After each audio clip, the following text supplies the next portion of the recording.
Warriors நான் அவங்க envy reaction பார்க்கறதுக்கு முன்னாடி எல்லாம் எக்ஸெட் வேர் பண்ணிக்கோங்க. அப்பப்போ ஏதாவது அடல்ட் காமெடி வரதுக்கு வாய்ப்பு இருக்கு. வீடியோக்குள்ள போகலாம்.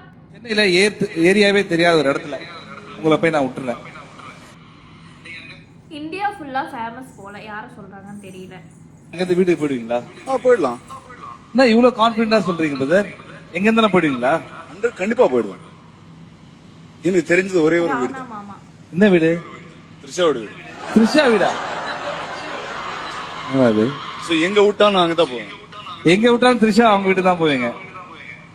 அவங்க வீட்டுல பக்கத்து வீட்டுல விட நான் எனக்கு மட்டும்தான் சொந்தம்.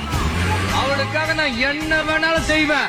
இதுக்கு காரணம் நான் இல்லை, நான் ஒருத்தர் வீடியோ டவுன்லோட் பண்ணி கொடுத்த கொக்காளி, அவன் தான் காரணம். லைக் இந்தியா ஃபுல்லாக ஃபேமஸ் போல். எனக்கு வந்து சத்தியமாக நான் இதை எதிர்பார்க்கவில்லை. ஆனால் ராணாவுக்கும் த்ரிஷாவுக்கும் அப்போ ஏதோ இருந்திருக்கு போல். லைக் அப்படியே ரூமரா இல்லை உண்மையா, பட் ஏதோ ஓடி இருக்கு. அக்கா உண்மையா பொய்யா, லைக் அதெல்லாம் பேசின அந்த அக்கா கேஸ் போட்டுருவன்லாம் வேற சொல்லியிருக்காங்க. உண்மை ஒரு நாள் வெளியே வரும். ராணாக்கா ராணா மாமா எங்க இருந்தாலும் த்ரிஷா அக்கா வீட்டுக்கு தான் போயிடுவாராமா. நோ தப்பா இருக்கணும்.